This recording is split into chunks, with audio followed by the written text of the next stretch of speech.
ನನ್ನ ಮುಂದೆ ತಿರ್ಸುವುದಕ್ಕೆ ಅಲ್ಲಪ್ಪ. ನೀನು ಎಲ್ಲೂ ಹೋಗಿ ಏನೇ ಮಾತಾಡು, ಅವನ ಪ್ರಕಾಶಿಸಿದಾಗ ಮಾಡ್ತೇನೆ. ನಾನು ವಿಶ್ವನಾಥ ಅಂತ ಹೇಳು, ಅದಕ್ಕೆ ಸರಿಯಾದ ಪ್ರಸನ್ನ ಮತ್ತೊಬ್ಬ ಬರ್ಲಿ.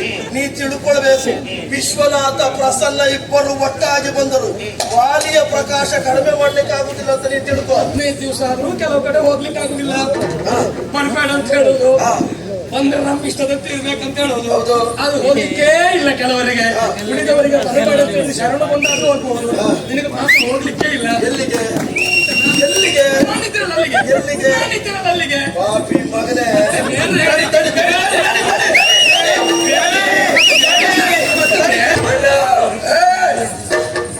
ಅಣ್ಣ ಅಂತ ಕರೆಯುವುದು ಹೀಗ,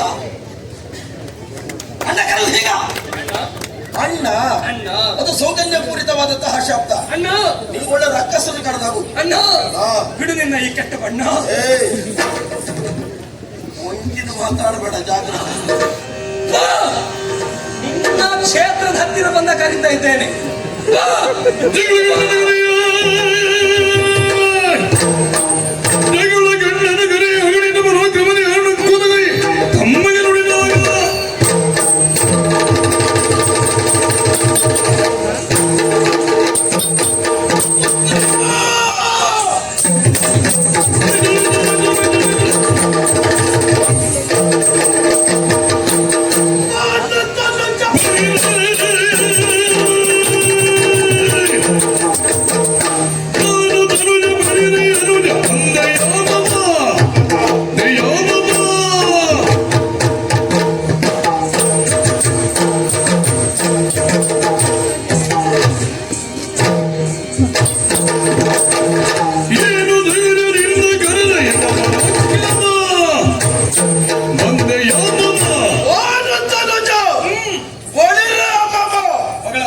ಎಂತದ್ದು ಹೊಗಳುವುದು?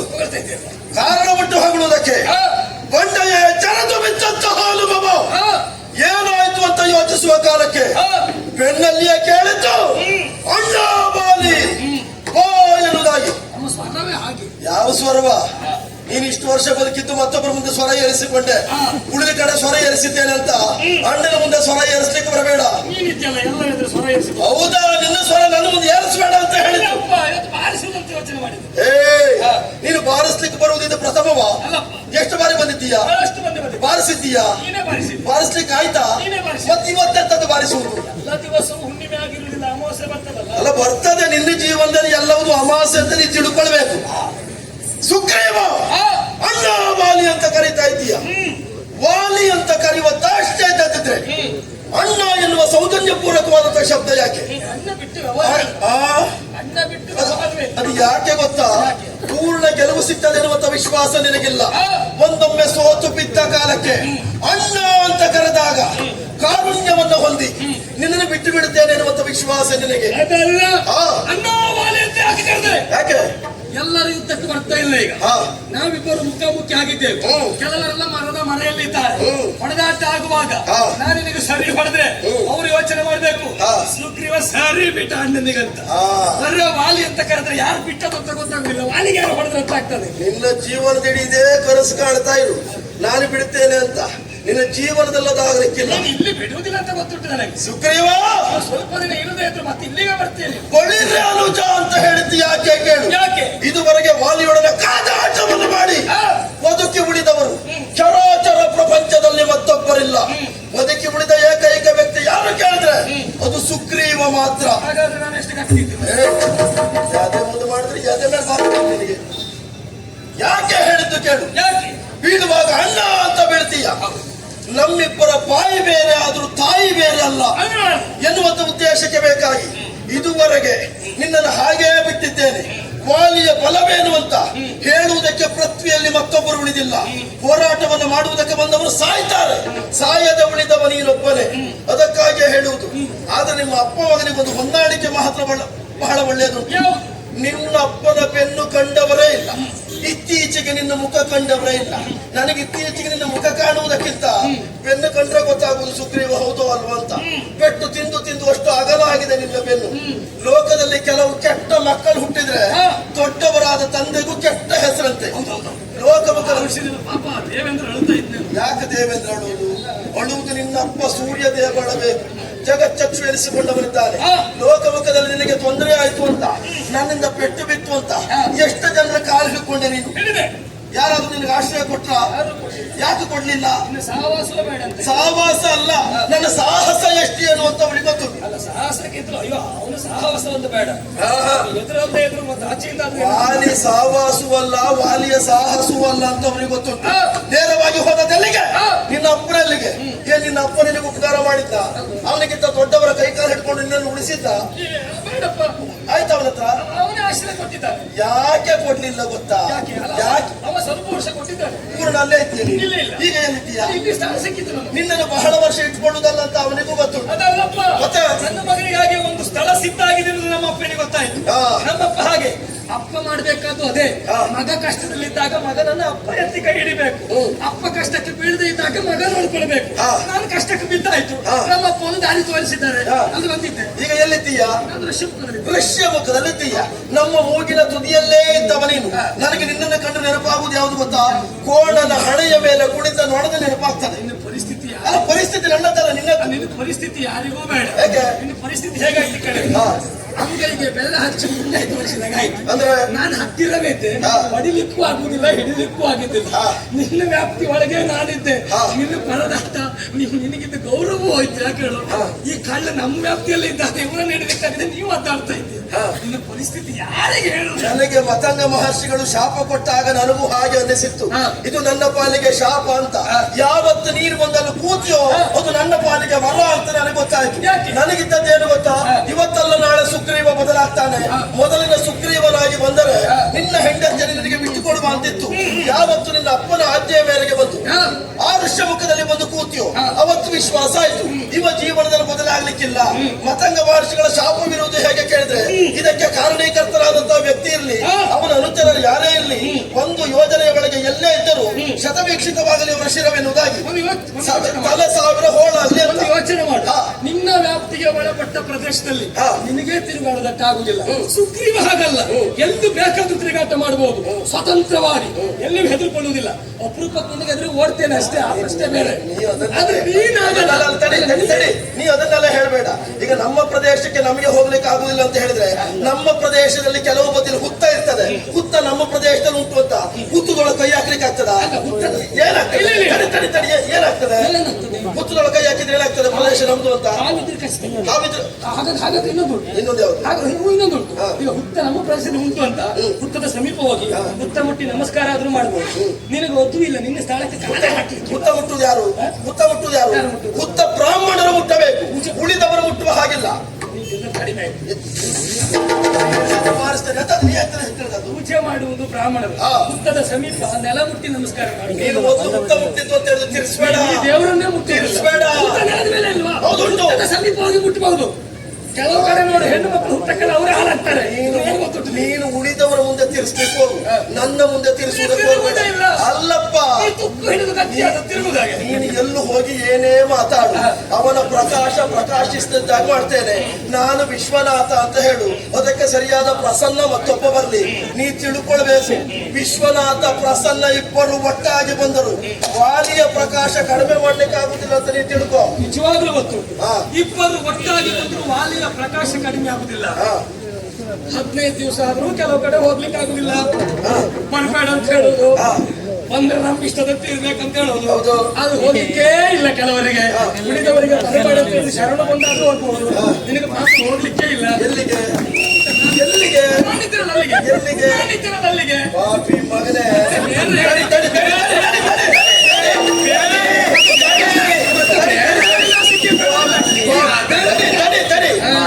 ಯಾರು ಗೊತ್ತಾ? ಹೊತ್ತು ಹೆತ್ತವಳಿಗೆ ಒಂದು ಹೆತ್ತವಳು ಹರಿಯುವುದ ಕೇಳಿ ಕೊಟ್ಟಾಗಾಯ್ತು.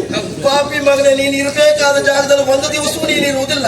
ಊರ ಮೇಲೆ ಸುತ್ತಾಡ್ಕೊಂಡು ನಿನ್ನದಾದ ಕ್ಷೇತ್ರ ಉಂಟು ಅಂತ ನಿನಗೆ ಗೊತ್ತಿಲ್ಲ. ನೀನು ನನಗೆ ಹೇಳುದ? ನಾನು 15 ದಿವಸಕ್ಕಾದ್ರೂ ಹೋಗ್ತೇನೆ, ನೀನು ತಿಂಗಳಲ್ಲಿ ಒಂದ್ಸರಿ ಆದ್ರೂ ಹೋಗ್ತೀಯ. ನೀನು ಹೋಗದ ಎಷ್ಟು ವರ್ಷ ಆಯ್ತು? ನೀನು ಬರ್ದ ಎಷ್ಟು ವರ್ಷ ಆಯ್ತು? ನಾನು 15 ದಿವಸ ಅಲ್ಲ, ಯಾವತ್ತು ಎಲ್ಲಿ ಬೇಕಾದ್ರೂ ಸುತ್ತೇನೆ. ನೀನು ಸತ್ಯ ಹೇಳು. ನಿನಗೆ ಋಷ್ಯಮುಖ ಬಿಟ್ಟು ಬೇರೆ ಗೆಳತಿಗೆ ಹುಡುಕಾಟ ಮಾಡ್ಲಿಕ್ಕೆ ಆಗ್ತದಾ? ಆಗ್ಬಹುದು. ನೀನನ್ನು ಕಂಡ ತಕ್ಷಣ ಓಡ್ಬೇಕು. ನಿನಗೆ ನಾನಿದ್ದ ಪ್ರದೇಶ ನಿನಗೆ ಆಗುವುದಿಲ್ಲ. ಹೋಗಿ ನಿಲ್ಲಿಕ್ಕಾಗದೆ ಓಡುವವರು ನಡೆದ, ಹೋಗ್ಲಿಕ್ಕಾಗದೆ ಹೆದರ್ಕೊಂಡು ಕೂತ್ಕೊಳ್ಳೋದು. ಕೆಲವು ಕಡೆ ನಾವೇ ಹೋಗುದಿಲ್ಲ ಅಂತ ಹೇಳಬೇಡ. ನೀನು ಭಾರತಕ್ಕೆ ಬೇಲಿ ಹಾಕಿದ್ರಲ್ಲ, ಶಾಪದ ಬೇಲಿ. ಯಾರು ಹೇಳಿದ್ರು? ನಾವೇನು ಶಾಪದ ಮೇಲೆ ಇರುವುದು ಭೂಮಿಯ ಮೇಲೆ. ಮೇಲೆ ಸಂಚರಿಸಲಿಕ್ಕೆ ಆಗುದಿಲ್ವಾ? ಮೇಲಿಂದ ಸಂಚಾರ ಮಾಡ್ಲಿಲ್ವಾ? ಮೇಲಿಂದ ಸಂಚಾರ ಮಾಡಿದ ಭೂಮಿಗೆ ಸೇರುವುದಿಲ್ಲ. ಇವತ್ತು ಬಂದು ಸ್ವರ ಏರಿಸ್ತಿ ಅಂತಾದ್ರೆ ತಿಂದ ಪೆಟ್ಟಿನ ಋಣ ಅಲ್ಲ, ತಿಂದ ಪೆಟ್ಟಿನ ನೋವು ಕಡಿಮೆ ಆಯ್ತು ಅಂತ ಕಾಣ್ತದೆ. ಆಗೊಮ್ಮೆ ಈಗೊಮ್ಮೆ ಅಪರೂಪಕ ಮುಖಾಮುಖಿ ಆಗುವುದು. ಒಂದಾಗ ಹೀಗೆ ಸ್ವರ ಏರಿಸುವುದು. ಆ 4 ಜನರು ಕಟ್ಕೊಂಡು ಹೋಗಿದ್ದೆಲ್ಲ ಹೋದವೆಲ್ಲ ನನ್ನ ಜೊತೆಗಿರ್ಬೇಕು. ಆ 4 ಜನರು ಕಟ್ಕೊಂಡು ಹೋಗಿ ಹೌದಪ್ಪ ನೀನ್ ಎಲ್ಲಿದ್ದೀಯ, 4 ಜನರು ಬರ್ತಾರೆ, ಬರ್ಲಿಕ್ಕೆ ಅಂದ್ರೆ ಹೇಳ್ತಾರೆ ಕರ್ಕೊಂಡು ಹೋಗಿಲ್ಲ. ಆ 4 ಯಾರಿಗೆ ಹೇಳುದು? ನಾನು ಇದುವರೆಗೆ ಎಲ್ಲಿಯಾದ್ರೂ ಹೋಗುವಾಗ ಮತ್ತೊಬ್ರು ಕಟ್ಕೊಂಡು ಹೋದದಿಲ್ಲ. ಅದು ನೀನು ಹೋಗುವಾಗ ಕಟ್ಕೊಂಡು ಹೋಗ್ಬೇಕು. ತಡಿ, ಈಗ ನಿನಗೆ ಇಷ್ಟು ಎದೆ ಇದೆ ಯಾಕೆ?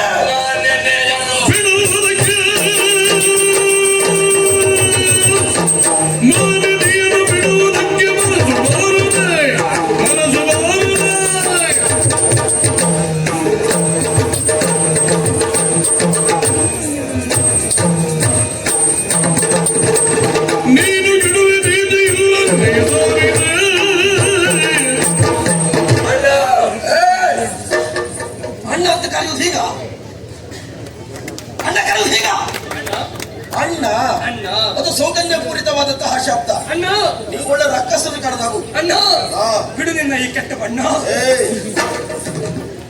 ಮುಂದಿನ ಮಾತಾಡಬೇಡ, ಜಾಗ್ರತೆ. ಅಣ್ಣ ಮಾಲಿನಿಯನ್ನು ಬಿಡುವುದಕ್ಕೆ ಮನಸ್ಸು ಬಾರದೆ. ಯಾರ ಮಾಲಿನಿ? ಅಣ್ಣ ಹೆಂಡತಿ ಕೊಡ. ಯಾರ ಹೆಂಡತಿ ಕೊಡುದ? ಅಣ್ಣ ಹೆಂಡತಿ ಬಿಡ. ಹೆಂಡತಿ ಬಿಟ್ಟವ ನೀನು ಹೆಂಡತಿ ಕೊಡುದಲ್ಲ. ಅದಕ್ಕೆ ಕೇಳ್ತೇನೆ, ಯಾರ ಮಾಲಿನಿ? ನನ್ನ ಮಾಲಿನಿ. ನಿನಗೆ ನಿನ್ನತ್ತೇ ಆಗಬೇಕು ಅಂತಿಲ್ಲ, ಯಾರದ್ದಾದ್ರೂ ಆಗ್ತದೆ. ಹೌದಾ? ಅದು ಯಾರಿಗೆ ನಿನಗೆ ಹೇಳ್ಕೊಂಡದ? ನನಗ? ನಾನು ನಿನಗೆ ನನಗೆ ಹೇಳಿದ್ದು. ನಾನು ಹಾಗೆ ಮಾಡಲಿಲ್ಲ, ಹಾಗೆ ಮಾಡಿದವ ನೀನು. ಮಾಲಿನಿಯನ್ನ ಬಿಡುವುದಕ್ಕೆ ಮನಸ್ಸು ಬಾರದೆ. ಯಾಕೆ ಯಾಕೆ ಯಾಕೆ ಈ ಸಮಸ್ಯೆ ಬಂದದ್ದು? ಯಾಕೆ? ನನ್ನ ಸಮ್ಮುಖದಲ್ಲಿ ನನ್ನ ಹೆಂಡತಿಯ ಕರ ಹಿಡಿದು ಎಳೆದು ಅರಮನೆ ಒಳಗೆ ತಳ್ಳಿದವ ನೀನು. ಯಾಕೆ ನಿನ್ನ ಸಮ್ಮುಖದಲ್ಲಿ ನಿನ್ನ ಹೆಂಡತಿಯ ಕರ ಹಿಡಿದು ನಾನು ಎಳೆದಿದ್ದೇನೆ? ಯಾಕೆ ಅಂತ ನೀನು ಹೇಳ್ಬೇಕು. ಅಲ್ಲ ಯಾಕೆ ಅಂತ ನೀನು ಕರ ಹಿಡಿದು ಎಳೆದಿದ್ದೇನೆ ಅಂತ ಹೇಳುದು ನೀನಲ್ವಾ? ಹೌದು. ನಿನ್ನ ಹೆಂಡತಿಯ ಕರ ಹಿಡಿದು ನಾನು ಯಾಕೆ ಎಳೆದಿದ್ದೇನೆ? ವಿಷಯ ನನಗೆ ಗೊತ್ತಿಲ್ಲ, ನನ್ನನ್ನು ಒತ್ತು ಓಡಿಸಿ ಹೇಳ್ಕೊಂಡು ಹೋಗಿದ್ದೀಯ. ಈಗ ತುಂದುಬಿಯ ಪ್ರಕರಣ, ಮಾಯಾವಿಯ ಪ್ರಕರಣದಲ್ಲಿ ಆದಂತಹ ಸಮಸ್ಯೆ ಇದೆ. ಹೌದಾ? ಈಗ ಅವನಲ್ಲಿ ಹೋರಾಟಕ್ಕಾಗಿ ಹೋದಂತಹ ಸಂದರ್ಭ. ನನ್ನಿಂದ ಪೆಟ್ಟು ತಿಂದು ಓಡಿ ಹೋಗಿ ಗುಹಾ ಪ್ರದೇಶವನ್ನು ಒಳ ಹೋಗಲಿದ್ದಾರೆ. ಆಗ ಮೊದಲು ಮುಂದೆ ಹೋಗ್ತೇನೆ ಅಂತ ಹೇಳಿದ್ಯಾರು? ಯಾರು ಹೇಳಿದ್ರು? ನೀನು ಹೋಗ್ತೇನೆ ಅಂತ ಹೇಳಿದ್ದೆ. ಆಗ ನಾನೇನು ಹೇಳಿದೆ? ಬೇಡ ಅಂತ ಹೇಳಿದೆ. ನಾನು ಹೋಗ್ತೇನೆ ಅಂತ ಹೇಳಿದೆ. ಆಗ ಮತ್ತೆ ನಾನು ಹೇಳಿದೆ ಇಲ್ಲ ನಾನೇ ಹೋಗ್ಬೇಕಂತ ಹೇಳಿದೆ. ಆಮೇಲೆ ನಾನೇನು ಹೇಳಿದ್ದೆ? ನಾನೇ ಮಾಡಿಸ್ಕೊಂಡೆ. ಏನಂತ? ಒಳಗೆ ಬಂದ್ರೆ ಹಾಡಿ ಅಂತ. ಆಗ ನೀನೇ ಹೇಳಿದ್ದೀಯ, ಅಣ್ಣ ನೀನು ಬರುವಲ್ಲಿಯವರೆಗೆ ಈ ಸ್ಥಳದಿಂದ ನಾನು ಕದಲುವುದಿಲ್ಲ ಅಂತ ಹೇಳಿದ್ದೆ. ಹೌದಾ? ಆಮೇಲೆ ನಾನು ಬರುವುದರೊಳಗೆ ಆ ಗುಹೆಗೆ ಬಂಡೆಯನ್ನ ಅಡ್ಡ ದೂರಕ್ಕೆ ಬಂದದ್ದು. ಯಾಕೆ ಬಂದೆ? ಯಾಕೆ ಬಂದೆ? ಅಲ್ಲ ನೀನು ಸತ್ತಿರೋದು ಗೊತ್ತಾಯ್ತು. ಯಾರು ಹೇಳಿದ್ರು ನಾನು ಸತ್ತಿದ್ದೇನೆ ಅಂತ? ಅಂತ ಹೇಳಿದೆ. ಅಡಿಯ ಈಗ ನೀ ಅಣ್ಣ ಅಂತ ಹೇಳಿದೆ, ನೀ ಸತ್ತೋಗಿದ್ಯಾ? ಇಲ್ಲ, ಜೀವಿದ್ಯಲ್ವಾ? ಈಗ ನಾನು ತಮ್ಮ ಅಂತ ಹೇಳಿದ್ರೆ ನಾನು ಸತ್ತಿದ್ದೇನೆ ಅಂತ ನೀ ತಮ್ಮ ಅಂತ ಹೇಳಿದೆ. ಹೇಳಿದ ಬೆನ್ನಿಗೆ ರಕ್ತ ಬಂತು. ಯಾರದ್ದು? ಯಾರದ್ದು ನನಗೆ ಗೊತ್ತು. ನಿನಗೊಂದು ಗೊತ್ತುಂಟಾ? ನನಗೆ ಬೇಡ. ಅಣ್ಣನ ಹೆಣ ಸಿಕ್ಕಿದ್ಯಾ? ಅಣ್ಣನ ಹೆಣ ಹುಡುಕಿದ್ಯಾ? ಸಿಗ್ಲಿಕ್ಕೆ ಒಳಗೆ ಬರ್ಲಿಕ್ಕೆ ಹೆಣ ಹುಡುಕುದಾಗೆ. ಈಗ ನೀನು ಅಣ್ಣನಿಗಾಗಿ ಪ್ರಾಣಕ್ಕೆ ಪ್ರಾಣ ಕೊಡುವ ತಮ್ಮ ಅಂತಾದ್ರೆ ಅದುವರೆಗಿನ ಸುದೀರ್ಘವಾದಂತಹ ಜೀವನದಲ್ಲಿ ಕೋಟಿ ವರ್ಷ ನಾವು ಬದುಕಿದ್ದೇವೆ. ಅದುವರೆಗೆ ವಾಲಿ ಸುಗ್ರೀವರ ಜೀವನದಲ್ಲಿ ಹೇಗಿರಬೇಕು ಅಣ್ಣ ತಮ್ಮಂದಿರು ಅಂತ ಲೋಕಮುಖಕ್ಕೆ ತೋರಿಸಿಕೊಟ್ಟವರು ನಾವಿದ್ದೇವೆ. ಅಣ್ಣನಿಗಾಗಿ ತಮ್ಮನಿಗಾಗಿ ಅಣ್ಣ ಪ್ರಾಣ ಕೊಡುವುದಕ್ಕೂ ಸಿದ್ಧರಾಗಿರ್ಬೇಕು. ಆಯ್ತು, ನಿನ್ನ ಕಲ್ಪನೆಯಂತೆ ನನ್ನ ಹೆಣ ಸಿಗಲಿಲ್ಲ, ನಿನಗೆ ಸತ್ತದ ನಾನು ಅಂತ ಗೊತ್ತಾಗ್ಲಿಲ್ಲ. ಆದರೂ ಸತ್ಯ ಎನ್ನುವಂತ ಭ್ರಮೆಯಲ್ಲಿ ತಿಳ್ಕೊಂಡೆ. ಒಳಗೆ ಬರ್ಬೇಕಿತ್ತಲ್ಲ, ಯಾಕೆ ಬರಲಿಲ್ಲ? ಎಲ್ಲಿ ಒಳಗೆ? ಒಳಗೆ ಅಣ್ಣ ವಿಕ್ರಮಿಯಾದ ನೀನು ಸತ್ಯ ಎನ್ನುವಾಗಿ ತಿಳಿದ ಮೇಲೆ ಒಳಗೆ ಬಂದು ನಾನು ಸತ್ತರೆ ನಮ್ಮ ಪ್ರಜೆಗಳ ಪರಿಸ್ಥಿತಿ ಏನಣ್ಣ? ನೀನು ಬೇಡ, ನೀವೆಲ್ಲ ಹೇಳ್ಬೇಡ. ನಾವಿಲ್ಲದೆ ಇದ್ರೆ ಪ್ರಪಂಚ ನಡೆಯುವುದಿಲ್ಲ. ಅವ್ರ ಕಥೆ ಏನು, ಇವ್ರ ಕಥೆ ಏನು, ಯಾರಿಲ್ಲದೆ ಇದ್ರು ಪ್ರಪಂಚ ಹೋಗ್ತಾ ಇರ್ತದೆ, ಕಾಲಚಕ್ರ ತಿರುಗ್ತಾ ಇರ್ತದೆ. ನೆನಪಿಟ್ಕೋ. ಇದು ನೀನೇ ಹೇಳುದ? ನಿನಗೊಂದು ವಿಷಯ ಹೇಳ. ತಡಿ, ನಾವು ಪ್ರಪಂಚದಲ್ಲಿ ಅವ ಒಳಗೋದವ ಸತ್ತಿದ್ದಾನೆ, ಅವ ಇನ್ನು ಬರ್ತಾನೋ ಇಲ್ವೋ ಗೊತ್ತಿಲ್ಲ, ಬದುಕ್ತಾನೋ ಇಲ್ವೋ ಗೊತ್ತಿಲ್ಲ ಅಂತ ಭ್ರಮೆಯಲ್ಲೆಲ್ಲ ಇರಬಾರ್ದು. ನಂಬಿದ ದೈವ ದೇವರ ಅನುಗ್ರಹ ಉಂಟು ಅಂತಾದ್ರೆ ಸಾಯುವ ಕೊನೆಯುಸಿರೆಳೆದಂತ ವ್ಯಕ್ತಿ ಕೂಡ ಮತ್ತೆ ಬದುಕಿ ಒಂದು ಲೋಕದಲ್ಲಿ ವಿಶ್ರಮಿಸುವ ಕಾಲವನ್ನು ಬರ್ತದೆ ಅಂತ ಸದಾ ನೆನಪಿಟ್ಕೊಳ್ಬೇಕು. ಅದು ಯಾವತ್ತು ಗೊತ್ತುಂಟು. ಅದಕ್ಕೋಸ್ಕರವೇ ನಾನು ಸಾಯುವುದಕ್ಕೆ ಮುಂದಾದವರು ಬದುಕಬೇಕೆನ್ನುವ ಹಾಗೆ ಉಳಿದವರೆಲ್ಲ ಹೇಗೆ ಹರಕೆ ಪೂಜೆ ಮಾಡ್ತಾರೋ ಆವತ್ತು ನೀ ಸತ್ತ ಎನ್ನುವಾಗ ನಾ ಭಾವಿಸಿ ಇಲ್ಲಿ ಮನೆಗೆ ಬಂದು ದೇವರಿಗೆ ಒಂದು ನಮಸ್ಕಾರ ಮಾಡಿ ನಮ್ಮ ಸೇನೆಯವರೆಲ್ಲ ಕಟ್ಟಿಕೊಂಡು ದೇವರ ಅನುಗ್ರಹ ಉಂಟು ಸೇನಾ ಬಲ ಉಂಟು ಎನ್ನುವುದನ್ನ ರಕ್ಕಸರಿಗೆ ತೋರಿಸುವುದಕ್ಕಾಗಿ 77 ಕೋಟಿ ಕಪಿನಾಯಕರು 18 ಅರ್ಬುದ ಬಾಲರು ನಮ್ಮಲ್ಲಿ ಬಲಕ್ಕೇನು ಕಡಿಮೆ ಇತ್ತ ಅಷ್ಟು ಜನರ ಕರ್ಕೊಂಡು ಹೋಗಿ ಅಂಡ ಒಳಗೆ ಸತ್ತಿದ್ದಾರೆ ಇಲ್ವ ಅಂತ ನೋಡಿದೀಯಾ? ಅಲ್ಲಪ್ಪ, ನಾನು ಅದಕ್ಕಾಗಿ ಬಂದದ್ದು. ಬಂದ ಮೇಲೆ ವಿಷಯ ಕೇಳಿದ್ರು, ಅಣ್ಣ ನೀನ್ ಸತ್ತೆ. ನೀ ಸಾಯ್ದೆ, ನಾ ಸಾಯುವುದಿಲ್ಲ. ಅಲ್ಲ, ಅಲ್ಲಿ ನಾನು ಅಂದುಕೊಂಡದ್ದು ನೀ ಸತ್ತೆ. ಆ ಸತ್ತ ನೋವು ದುಃಖ ಎನ್ನುವುದು ಅವರು ಕೇಳಿದ ಪ್ರಶ್ನೆಗೆ ಉತ್ತರ ಕೊಡುವುದಕ್ಕೆ ಬಾಯಿ ಕೊಡಲಿಲ್ಲ ಆಗಿತ್ತು. ಉತ್ತರ ಕೊಡುವುದಕ್ಕೆ ಬಾಯಿ ಬರಲಿಲ್ಲ, ಸುಮ್ಮನೆ ಕುಳಿತೆ. ಈಗ ನಾನು ನಿನ್ನಲ್ಲಿ ಕೇಳ್ತೇನೆ, ನೀನು ಗುಹಾ ಪ್ರದೇಶದಲ್ಲಿ ನಿಂತದ್ದು ಎಷ್ಟು ವರ್ಷ ನಿಂತಿದ್ದೀಯಾ? ಬಹಳಷ್ಟು ವರ್ಷ ನಿಂತಿದ್ದೀನಿ. ಬಹಳಷ್ಟು ವರ್ಷ ನಿಂತಿದ್ದೆ. ಬಹಳಷ್ಟು ಅಂದ್ರೆ ಬಹಳಷ್ಟು 1000 ವರ್ಷ ಮೇಲೆ ನಿಂತಿದ್ದೇನೆ. ಎಲ್ಲಿ? ಅಲ್ಲೇ. ಸತ್ತು ಹೋಗ್ಲಿಕ್ಕೆ ಯಾರಾದ್ರೂ ಕತೆ ಗೊತ್ತಿಲ್ಲದೆ ಇದ್ರೆ ಇದನ್ನು ಒಪ್ಪಲೇಬೇಕಲ್ಲ. 1000 ವರ್ಷ ನಿಂತಿದ್ದೆ. 1000 ವರ್ಷ. 1 ವರ್ಷ ನಿಂತದ್ದು. ನೀನ್ ನಿಂತದ್ದು 1 ವರ್ಷ. ನನಗೆ ಗೊತ್ತುಂಟು, ಲೆಕ್ಕಾಚಾರ ಸರಿ ಉಂಟು. ಲೆಕ್ಕ ಹಾಕಿದ್ಯಾ? ಲೆಕ್ಕ ಹಾಕಿದ್ದೇನೆ. ನಿನಗೆ ಯಾಕಂತ ಗೊತ್ತಾಗ್ಲಿಲ್ಲ? ಯಾಕೆ ಹೇಳು? ಹೇಳು. ಎಲ್ಲ ತಿರ್ಚಿ ಆಚೆ ಈಚೆ. ಎಷ್ಟು ವರ್ಷ? ನೀನ್ ನಿಂತದ್ದು 1 ವರ್ಷ. 1 ವರ್ಷ ಆಯ್ತು. ಹಿಂತಿರುಗಿ ಅರಮನೆಗೆ ಬಂದೆ. ಎಷ್ಟು ದಿವಸ ಕಾದೆ? ಎಷ್ಟು ದಿವಸ ಕಾದೆ? 15 ದಿವಸಗಳಿಲ್ಲ. ಒಂದು 15 ದಿವಸಗಳಿಲ್ಲ. ಕಡೆ ನೀವು 1 ವರ್ಷವರೆಗೆ ನೀ ಅಲ್ಲಿ ಸತ್ತಿದ್ದೆ. ಒಳಗನ್ನು ಹೋರಾಟ ಮಾಡ್ತಾ ಇದ್ದೆ. ಯಾರ ಜೊತೆಗೆ? ಹಾಗಾದ್ರೆ ರಕ್ಕಸರೊಟ್ಟಿಗೆ. ರಕ್ತ ಬಂದದ್ದು ಯಾರದ್ದು? ರಕ್ಕಸರದ್ದು. ರಕ್ಕಸರದ್ದು. ಹೌದು. ಅಲ್ಲಿ ಒಳಗಡೆ ಬಹಳಷ್ಟು ರಕ್ಕಸರಿದ್ದಿದ್ದ. ಹೌದು. ಒಬ್ಬ ಒಬ್ಬರೇ ನಟಿಸಿಕೊಂಡು ಅವರು ಮಾಯಾವಿ ಅಲ್ವಾ? ಹಾಗೆ. ಅಲ್ಲ, ಅವನನ್ನು ಕೊಲ್ಲಿಕ್ಕೆ 1 ದಿವಸ ಸಾಕಾಯ್ತು. ಉಳಿದ ರಕ್ಕಸರನ್ನು ಕೊಲ್ಲಬೇಕು ಮತ್ತು 1 ವರ್ಷ ಬೇಕಾಯ್ತಾ? ನಿನ್ನದು ಸಂಬಂಧ ಇದ್ದ ಪ್ರಶ್ನೆ ಅಲ್ಲ. ನಾನು ಒಳಗೋಗುವಾಗ ನಿನಗೇನು ಹೇಳಿದ್ದೇನೆ? ನಾನು ಬರುವಲ್ಲಿವರೆಗೆ ಇಲ್ಲೇ ಇರಬೇಕು, ಕದಲಬಾರದು ಅಂತ ಹೇಳಿದ್ದೇನೆ. ಹೌದು. 1 ವರ್ಷ ಅಲ್ಲ, 10 ವರ್ಷ ಅಲ್ಲ, 100 ವರ್ಷ ಆದ್ರೂ ನೀ ಕಾಯ್ಬೇಕು. ಅಲ್ಲ, ಅಣ್ಣನ ಮೇಲೆ ಅಭಿಮಾನದ ಕಾಯ್ಬೇಕು. 100 ಅಷ್ಟು ಕಾದಿಯಾ? 100 ವರ್ಷ ಕಾಯುವುದಕ್ಕೆ ತೊಂದರೆ ಇಲ್ಲ. ನಾನಿಲ್ಲಿ ನೀನು ಬರ್ತೀಯ ಅಂತ 100 ವರ್ಷ ಕಾಯುದು. ನಮ್ಮಿಬ್ಬರನ್ನ ಕಾದು ಅಲ್ಲ, ಅವರೆಲ್ಲ ಸಾಯುದು. ಅದಾಗಬಾರ್ದಲ್ಲ. ಯಾರು ಹೇಳಿದ್ದೇನೆ? ಯಾರು ಸಾಯುವುದಿಲ್ಲ ನಾವು ಬರದೇ ಇದ್ರೆ. 100 ಜನ ಅಪರಾಧಿಗಳಿಗೆ ಶಿಕ್ಷೆ ಆದ್ರೂ ತೊಂದರೆ ಇಲ್ಲ, ಒಬ್ಬ ನಿರಪರಾಧಿಗೆ ಶಿಕ್ಷೆ ಆಗಬಾರ್ದಂತೆ. ನೀನು ಒಳಗೋದವ, ಯುದ್ಧ ಮಾಡಿದವ, ಅಲ್ಲಿ ಸತ್ತರೆ ಯುದ್ಧದಲ್ಲಿ ಸಾಯುವುದಿದ್ದತೆ. ಪಾಪ ಏನು ತಪ್ಪು ಮಾಡಿದ್ರೆ ಊರಲ್ಲೇ ಸಾಯ್ಬೇಕಲ್ಲ. ಯಾರು ಹೇಳಿದ್ದವ ಸಾಯ್ತಾರೆ ಅಂತ? ಯಾರಾದ್ರೂ ಹೇಳಿದ್ದಾರ? ಅಲ್ಲ, ಸುಗ್ರೀವ ನೀನಿಂದ ಸಾಯ್ತಾರೆ ಅಂತ ಯಾರಾದ್ರೂ ಹೇಳಿದಾರ? ವಾಲಿ ಇಲ್ದೇ ಇದ್ರೆ ವಾಲಿ ಮಹಾರಾಜ. ವಾಲಿ ಇಲ್ದಿದ್ಮೇಲೆ ನಾನೇ ಅಲ್ವಾ? ಹೌದು. ಯಾರು ಹೇಳಿದ್ದೀರಿ? ವಾಲಿ ಇಲ್ದಿದ್ರೆ ಮಹಾರಾಜ. ನನಗೆ ಮಗ ಇಲ್ವಾ? ಅಂಗದ ಇಲ್ವಾ? ಅಂಗದ ತೀರ ಸಣ್ಣವನಲ್ಲ. ಈಗ ಅಪ್ಪ ಪಟ್ಟಾಭಿಷೇಕ ಮಾಡಿದ್ದು ಯಾರಿಗೆ? ಅಧಿಕಾರ ಯಾರಿಗೆ? ಅಧಿಕಾರ ನನಗೆ. ಅಧಿಕಾರ ನಿನಗೆ. ಯುವರಾಜ ಯಾರು? ಯುವರಾಜ ಪೀಠ ನಾನು ನಿನಗೆ ಕೊಟ್ಟದ್ದು. ಅಲ್ಲ, ಯುವರಾಜ ಯಾರು? ಯುವರಾಜ ಮಹಾರಾಜ ಆಗುದ ಮತ್ತೊಬ್ಬ ಬಂದು ಮಹಾರಾಜ. ಈಗ ನಾನಿದ್ದೇನಲ್ಲ, ನಾನಿದ್ದೇನೆ. ನೀನ್ ಸತ್ಯ ಅಂತ ತಿಳಿದಾಯ್ತಪ್ಪ. ನೀ ಸತ್ತ ಮೇಲೆ ಮಹಾರಾಜ ಯುವರಾಜ ಆಗುದು ಸತ್ತ ಅಂತ ತಿಳಿದುಕೊಳ್ಳುವುದೇ ಇದ್ರೆ ವ್ಯಕ್ತಿಯೊಬ್ಬ ಸತ್ತ ಮೇಲೆ ಪಿಂಡ ಹಾಕಿದ ಮೇಲೆ ಮನೆಗೆ ಬಂದು ಪರಮಾನ್ನ ಮಾಡಿ ಊಟ ಮಾಡುವುದಲ್ಲ.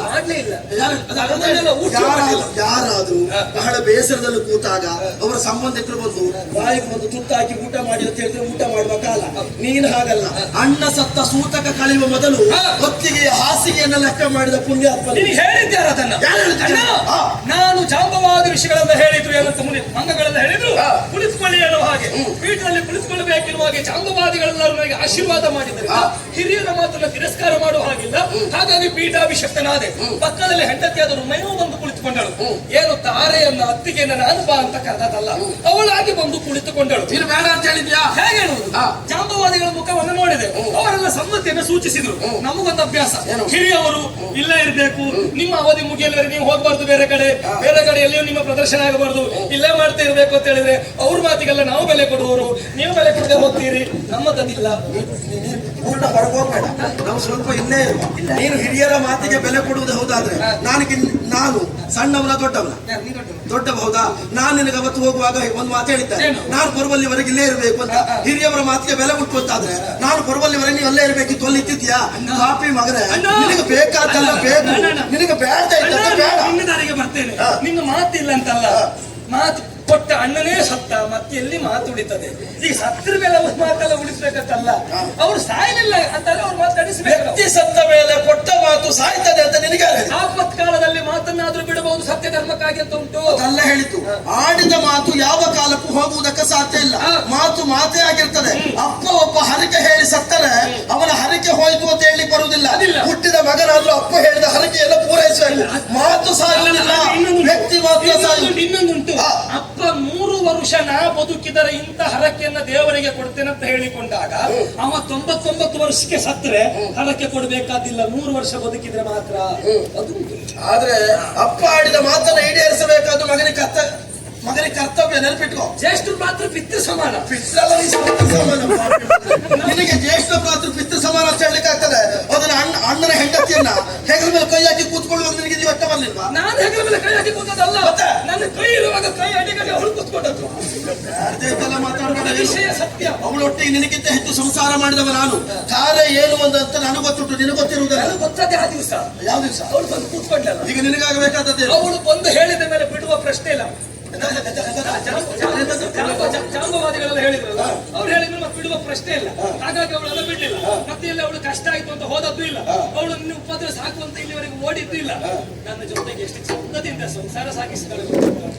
ನನ್ನ ಜೊತೆ ಇಷ್ಟು ಚಂದದಿಂದ ಸಂಸಾರ ಸಾಗಿಸಿದ ನನಗೆ ಆವತ್ತೇ ಪಾಪಿ ಮಗನ ಕಂಡುಕೊಂಡವ್ರು ಕೈ ಕಾಲು ಹಿಡಿದು ನನ್ನ ಹೆಂಡತಿ ಒಂದು ಅವನಲ್ಲಿದ್ದಾನೆ, ಬಿಡಿಸಿಕೊಡು ಅನ್ನುವಾಗ ಇದೇ ಭಾವ ಇತ್ತ ನಿನ್ನಲ್ಲಿ?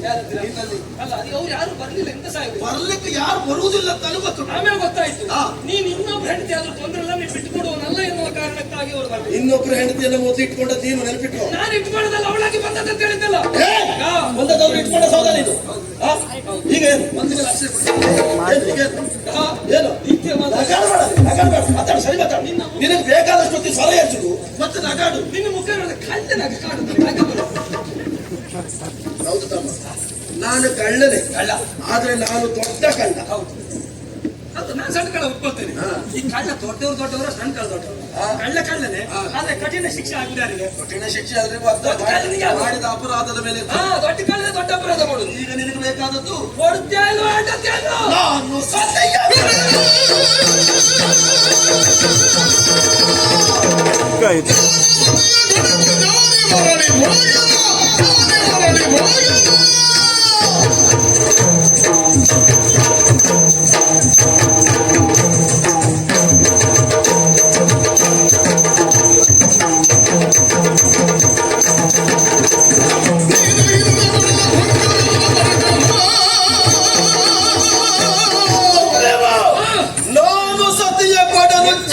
ಜಗದಿ ಬೇಗ ಕೊಡುದಿಲ್ಲ, ಸ್ವಲ್ಪ ತಡ ಮಾಡಿಲ್ಲ ಕೂಡ.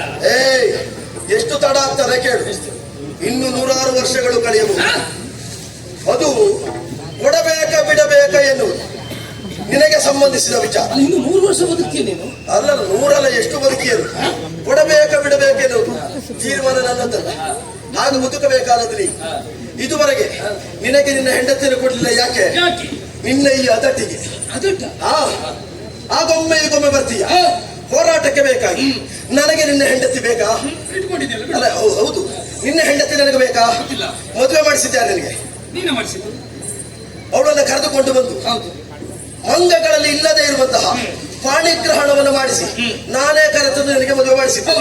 ಈಗ ಆ ಕಾಲಕ್ಕೆ ನಾನೇ ಅವಳನ್ನು ಮದುವೆ ಆಗಬಹುದಿತ್ತಲ್ಲ. ನನ್ನನ್ನು ಕೇಳುವವರು ಯಾರಿದ್ದಾರೆ? ಯಾರು ಇಲ್ಲದೆ ಇದ್ರು. ಆಗ ನನಗೆ ಮದುವೆ ಮಾಡಿಸಿದ್ದೇನೆ. ಯಾಕೆ? ನೀನು ನನ್ನ ತಮ್ಮ, ನೀನು ನನ್ನ ಮಗನ ಹಾಗೆ ಎನ್ನುವ ಭಾವದಲ್ಲಿ ನನಗೆ ಮದುವೆ ಮಾಡಿಸಿದ್ದೆ.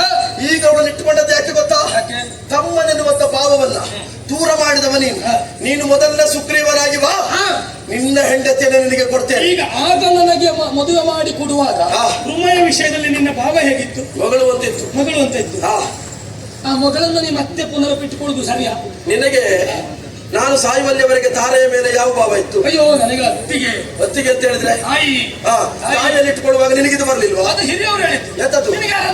ಅಲ್ಲ, ಹಿರಿಯವರು ಹೇಳಿದ್ರೆ ನಿನಗೆ ಯಾವುದು ಆಗ್ತದ? ಆ ಪಾರ್ವತಿ ಪರಮೇಶ್ವರಿಗೆ ಮದುವೆ ಆಗುವಾಗ ಇದ್ದಂತ ಜಾಂಬವಾದಿಗಳು ಹೇಳಿದ್ರು ಇದು ತಪ್ಪಿಲ್ಲ ಅಂತ. ತಪ್ಪಿಲ್ಲ ಅಂತ ನಮಗೆ ಹೇಳುವಂತ. ನಿನಗೆ ಯಾರಾದ್ರೂ ಒಬ್ಬರು ನೀತಿ ಮಾತನ್ನು ಹೇಳುವುದಕ್ಕೆ ಬಂದ್ರೆ ಅವ್ರನ್ನ ಏನ್ ಮಾಡಿದ್ದೀನಿ ನೀನು? ಯಾರಿಗೆ ಯಾರು ಹೇಳುದು? ನಿನಗೆ ಹೇಳುದಕ್ಕೆ ಯಾರಿಗೆ ಯಾರು ಹೇಳುದು? ನಿನಗೆ ಹೇಳುದಕ್ಕೆ ಬಂದ್ರೆ ನನಗೆ ಹೇಳಬೇಕಾದದಿಲ್ಲ. ನಾನು ಹೇಳಿದ್ದನ್ನು ಮತ್ತೊಬ್ಬರು ಹಿರಿಯವರು ಹೇಳಬಾರ್ದಂತೇನಿಲ್ಲ. ಹಿರಿಯವರು ತಪ್ಪಿದ್ರೆ ಕಿರಿಯವರು ಹೇಳ್ಬಹುದು. ನಿನಗೆ ನನ್ನಿಂದ ಅನ್ಯಾಯ ಆದದ್ದು ಮೊದಲ, ನನಗೆ ನಿನ್ನಿಂದ ಅನ್ಯಾಯ ಆದದ್ದು ಮೊದಲ. ನಿನಗೆ ನನ್ನಿಂದ ಅನ್ಯಾಯ ಆದ. ಹೌದಾ? ಹಾಗಾದ್ರೆ ನಿನ್ನಿಂದ ನನಗೆ ಮೊದಲು ಅನ್ಯಾಯ ಆದ ಮೇಲೆ ಅನ್ಯಾಯ ಆದ ತಮ್ಮನಾದಂತ ನೀನು ನಂಬಿಕೆಯಲ್ಲಿ ಇರಬೇಕಾದವ. ಅಣ್ಣ ಹೊರಗೆ ಬರಬಾರದು ಅಂತ ಪಂಡ ಇಟ್ಟು ಬಂದವ ನೀನೆ. ನಂಬಿಕೆ ನಿನ್ನ ತೋಳ ವಿಕ್ರಮದ ಮೇಲೆ ನಂಬಿಕೆ. ಆ ತೋಳ ವಿಕ್ರಮದ ವಿಶ್ವಾಸವನ್ನು ನೀ ಕಳ್ಕೊಂಡೆ. ನಿನ್ನ ರಕ್ತದ ಬಂತು ಅಂತ ಯೋಚನೆ. ಸರಿ ಹಾಗೆ ಯೋಚನೆ ಮಾಡು. ಸಮುದ್ರ ಮಥನದ ಕಾಲದಲ್ಲಿ 99 ಕೋಟಿ ಮಾಡಿದಂತ ಕಾರ್ಯವನ್ನ ಏಕಾಂಗ ವೀರನಾಗಿ 3 ಮೂರ್ತಿಗಳ ಮುಂದೆ ನಾನು ಮಾಡಿದಾಗ ಅಷ್ಟೊತ್ತಿನ ಪರಾಕ್ರಮ ಏನು ಗೊತ್ತಿರಲಿಲ್ವಾ? ಸಾಮಾನ್ಯ ಒಬ್ಬ ರಕ್ಕಸ ನನ್ನಿಂದ ಪೆಟ್ಟು ತಿಂದು ಓಡಿ ಹೋದವನಿಂದ ನಾನು ಪೆಟ್ಟು ತಿಂದು ಸಾಯ್ತೇನೆ ಅಂತ ನೀ ಯಾಕೆ ತೀರ್ಮಾನ ಮಾಡಿದೆ? ಆವಾಗ ನಿನ್ನಲ್ಲಿ ಸಾಹಸ ಇದ್ದಿತ್ತು, ಆವಾಗ ಒಳ್ಳೆ ಒಳ್ಳೆ ಕೆಲಸ ಮಾಡ್ತಾ ಇದ್ದೆ. ಈ ಕೆಲವೊಂದು ಸಂದರ್ಭ ಸಾಹಸಗಳು ಮೊದಲಿದ್ದದ್ದು ಈಗಲೂ ಇರ್ತದೆ ಅಂತ ಹೇಳಲಿಕ್ಕೆ ಆಗುದಿಲ್ಲ.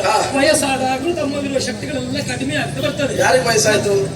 ಯಾರಿಗಂತ ಕೇಳಿದ್ರೆ ನಿನ್ನ ನೋಡಿದ್ರೆ ಗೊತ್ತಾಗುದಿಲ್ಲ. ವರ್ಷ ಎಷ್ಟಾಯ್ತು?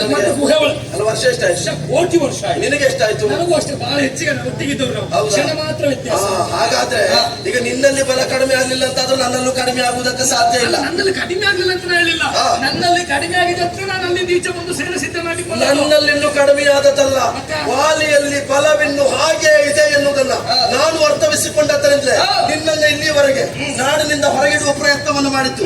ಈಗ ನಿನಗೆ ಹೆಂಡತಿ ಕೊಡಬೇಕಾ? ನೀನು ಋಷಮುಖಕ್ಕೆ ನೀನು ಹೋದಾಗ ನಿನ್ನ ತಲೆ ಹೋಳಾಗ್ಬೇಕು. ಅವತ್ತು ನೀನು ನನ್ನ ತಮ್ಮ ಅಂತ ಗೊತ್ತಾಗ್ತದೆ. ಯಾಕೆ ಕೇಳಿದ್ರೆ ವಾಲಿಗೆ ಸಂಬಂಧಪಟ್ಟವ್ರು ಯಾರಾದ್ರೂ ಅಲ್ಲಿದ್ರೆ ಅವ್ರು ಸಾಯ್ತಾರೆ ಅಂತ ಶಾಪ ಅಲ್ವಾ? ನೀನಿಗೆ ಅಲ್ಲಿದ್ರು ಸಾಯುವುದಿಲ್ಲ. ಯಾಕೆ? ನಿನ್ನ ಮನಸ್ಸಲ್ಲಿ ಅಣ್ಣ ಸಾಯಲಿ ಅಂತ ಉಂಟು. ಹಾಗಲ್ಲ, ವಾಲಿಗೆ ಹಿತವಂತರಾದವರು ಈ ಸ್ಥಳಕ್ಕೆ ಬಂದರೆ ಸಾಯಬೇಕು ಅಂತ ಇದ್ದದ್ದು. ವಾಲಿಗೆ ಹಿತವಂತರಾದವರು ಸುಗ್ರೀವನ ಮೇಲೆ ಒಳ್ಳೆ ಮನಸ್ಥಿತಿ, ಅವ ನನ್ನ ತಮ್ಮ, ನನ್ನ ಬಂಧು, ನನ್ನ ಬಳಗ ಅಂತ ನಿನಗಿದ್ದಿದ್ರೆ ನಾನು ಯಾವತ್ತೂ ಸಾಯ್ತಾ ಇದ್ದೆ. ವಾಲಿಗೆ ಹಿತವಂತರಾದವರು ಬಂದ್ರೆ ಸಾಯ್ಬೇಕಂತಿದ್ದದ್ದು ನಿನ್ನ ಮನಸ್ಸಿನಲ್ಲಿ ನಾನು ಇಲ್ಲ ಅಂತ ನಾನು ಅಲ್ಲಿ ಬದುಕಿದಾಗಲೇ ಗೊತ್ತಾಯ್ತು ನನಗೆ.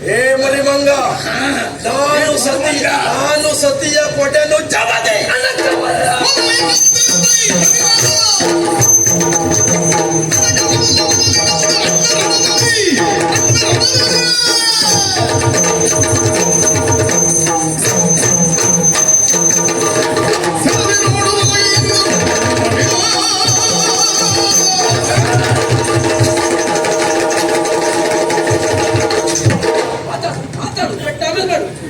ಮೊದಲಿಂದು ಹಾಗೆ ಮಾತಾಡುವ ಮೊದಲು ಕೈ ಹಚ್ಚುವ ಅಭ್ಯಾಸ.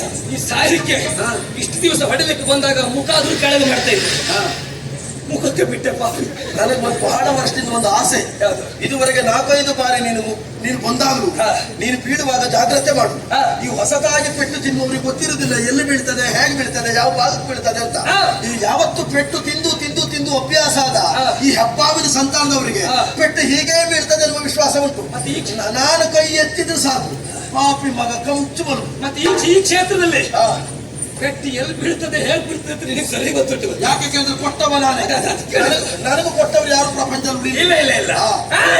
ಅನಕ್ಕವಲ್ಲ ಮೊದಲಿನಂತೆ ಇಷ್ಟು ದಿವಸ ಪೆಟ್ಟು ತಿಂದಿರ್ಬೋದು, ಅದು ಇವತ್ತು ತಿನ್ನುವ ಪ್ರಶ್ನೆ ಇಲ್ಲ. ಕೊಡ್ಬೇಕಂತ ಬಂದಿದ್ದಾನೆ. ಹೆಂಡತಿ ಬಿಡ,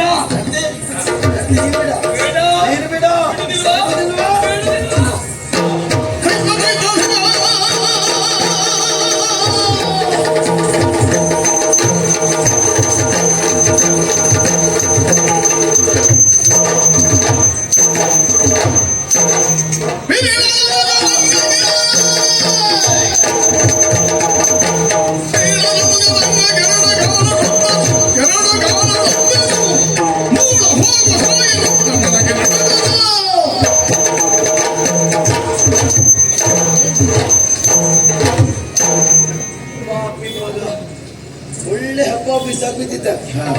ಕೈ ಎತ್ತಿದ್ರೆ ಸಾಕು, ಇವ ತಲೆ ಎತ್ತುವುದಿಲ್ಲ. ಇವ ಪೆಟ್ಟು ಮಾಡುವುದು ಹೊಸತಲ್ಲ, ಪೆಟ್ಟು ತಿನ್ನುವುದು ಹೊಸತಲ್ಲ. ಅಣ್ಣ ಅಂತ ಬರುವುದು, ಪೆಟ್ಟು ತಿನ್ನುವುದು ಮತ್ತು 100 ವರ್ಷಗಳ ಕಾಲ ಈ ಬದಿಗೆ ಇವಳು ಸುದ್ದಿ ಇರುವುದಿಲ್ಲ.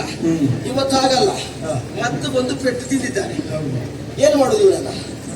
ಏನು ಮಾಡುವ ಹಾಗಿಲ್ಲ. ಈ ಶಾಸ್ತ್ರ ಬಹಳ ಗೊತ್ತಿದ್ರೆ ಸಮಸ್ಯೆ ಆಗುವುದು ಸ್ವಾಮಿ. ಗುತ್ತವನ್ನೇ ಏರಿದವರನ್ನ, ಶಸ್ತ್ರವಿಹೀನರಾದವರನ್ನ, ಹುಲ್ಲು ಕಟ್ಟಿ ಕಚ್ಚಿದವರ ಮೇಲೆ ಶಸ್ತ್ರ ಪ್ರಯೋಗವನ್ನು ಮಾಡಬಾರ್ದಂತೆ. ಈಗ ರಣಕ್ಷೇತ್ರದಲ್ಲಿ ಬಿದ್ದವರನ್ನೇನು ಮಾಡುದು? ಅವರು ಹೊಡಿಬಾರದು ಅಂತ ಉಂಟು ಶಾಸ್ತ್ರದಲ್ಲಿ. ಇವನಿಗೆ ಹೊಡಿದೆ ಹೋಗ್ಲಿಕ್ಕೆ ನನಗೆ ಮನಸ್ಸು ಆಗುದಿಲ್ಲ. ಯಾಕೆ? ಇವ ಇನ್ನೊಂದು ದಿವಸ ಇದೇ ಕ್ಷೇತ್ರದಲ್ಲಿ ಹೀಗೆ ಸಿಗ್ತಾನೆ ಅಂತ ಹೇಳಲಿಕ್ಕೆ ಬರುವುದಿಲ್ಲ. ಇವ ಇವತ್ತು ಮಾತ್ರ ಸಿಗುವುದು, ಇನ್ನೊಂದು ದಿವಸ ಬಿಟ್ಟರು ಮತ್ತೆ ಬಾಯಿ ಹಾರಿಸಿದ್ರು ಹಾರಿಸಿದ. ಶಾಸ್ತ್ರದಲ್ಲಿ ಬಿದ್ದವನಿಗೆ ಹೊಡಿಬಾರದು ಅಂತ ಉಂಟು, ಬಿದ್ದವನಿಗೆ ತುಳಿಬಾರದು ಅಂತ ಉಂಟ. ಹಾಗಾದ್ರೆ ತುಳಿದ್ರೆ ಹೇಗೆ? ಹೊಡಿಬಾರ್ದಲ್ಲ, ಗಾತ್ರ ಮಾಡಬಾರ್ದು ಅಂತ ಇದ್ದದ್ದು.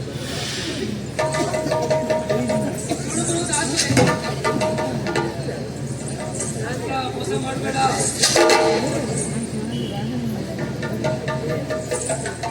ಶತ್ರು ಇವ ಮಾತಾಡ್ತಾ ಇರ್ತಾನೆ ಪಾಪಿ ಮಗ. ಇವ ಬಾಯಿ ಮುಚ್ಚುವುದೇ ಇಲ್ಲ ಅಂತ ಕಾಣ್ತದೆ. ತಿಳ್ಕೊಂಡಿದ್ದಾನೆ. ಅವ ಯಾರೂ ಇಲ್ಲದೆ ಇದ್ದಲ್ಲಿ ಬಾಯಿ ಹಾರಿಸಿ ಹಾರಿಸಿ ಹಾರಿಸಿ ಉಳಿದವರಿಗೆಲ್ಲ ಹೆದರ್ಸಿ ಹೆದರ್ಸಿ ಹೆದರ್ಸಿ ಅವ ಬದುಕಿದ್ದು. ಉಳಿದವ್ರಿಗೆ ಮಾತಾಡ್ಲಿಕ್ಕೆ ಬಿಡುವುದಿಲ್ಲ. ಪ್ರಸಂಗ ಯಾವುದಿರಲಿ ಇವ ಎಲ್ಲಿ ಬೇಕಾದಿರಲಿ ಇವರದೊಂದು ಬೊಬ್ಬೆ ಹೊಡಿತಾ ಇರೋದು ಎತ್ಕೊಂಡು ಹೋಗ್ತಾ ಮಗನೇ ಮತ್ತಲ್ಲ ಇರ್ತಾನೆ. ಎತ್ಬೇಡ, ನಿನ್ನ ಅಪ್ಪನ ಮೇಲೆ ಆಣೆ.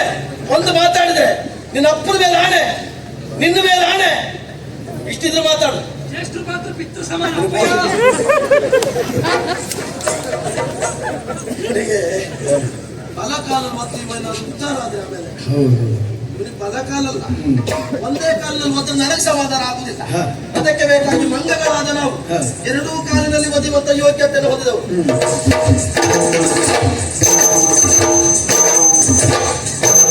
ಏ ಮಂಗ ಹೇಳ, ಹೋರಾಟ ಮಾಡ್ತಾನಂತೆ.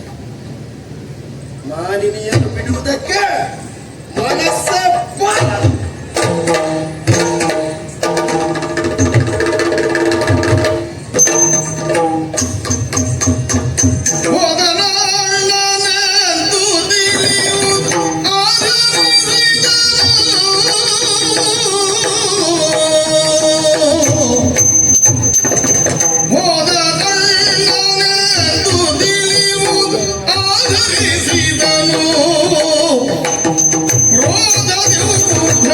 ಅಧಿಪತಿಯ ಮೂದಲಿಸಿದವು.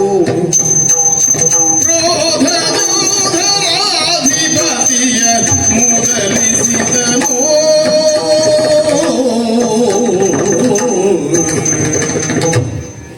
ಇವತ್ತು ಅವನ ಸ್ಥಳದಲ್ಲಿ ನಮಗೊಂದು ಇಂಥ ಪರಿಸ್ಥಿತಿ ಬರ್ತದೆ ಅಂತ ಯೋಚನೆ ಮಾಡಲಿಲ್ಲ.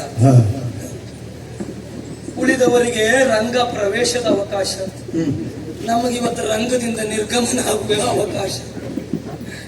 ಇಷ್ಟೆಲ್ಲ ಮಾಡಿದವ ಯಾರು?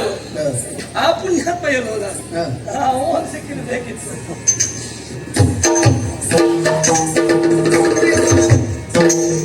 ವಿಶ್ವನಾಯಕ ನಿನ್ನ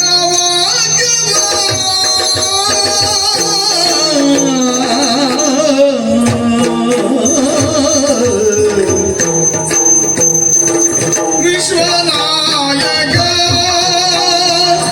ನಿನ್ನ ವಿಶ್ವಾಸವೆಂದು ನಂಬಿದೆ ನಿಂದು. ವಿಶ್ವಾಸವೆಂದು ನಂಬಿದೆ ನಿಂದು.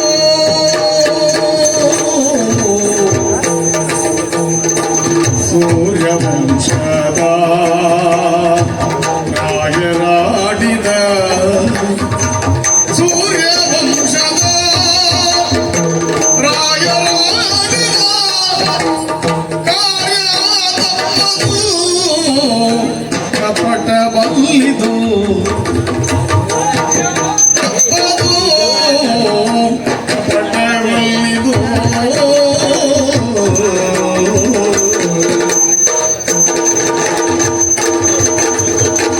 ಎನ್ನ ವೈರಿಯ ಮುದೆ ನಿಲ್ಲಿಸಿ, ಎನ್ನ ವೈರಿಯ ಮುಂದೆ ನಿಲ್ಲಿಸಿ, ಕಣ್ಣಲ್ಲಿ ಕಣ್ಣಿಗೆ ಚಂದವಾಗಿದೆ, ಕಣ್ಣಲ್ಲಿ ಕಣ್ಣೆ ಚಂದವಾಗಿದೆ.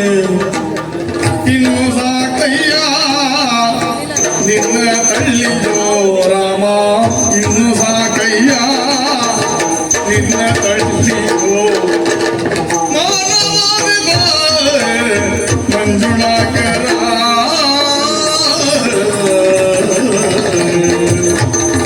ವಿಶ್ವನಾಯಕ ನಿನ್ನ ವಾಕ್ಯವ ವಿಶ್ವಾಸವೆಂದು ನಂಬಿದೆ ನಿಂದು.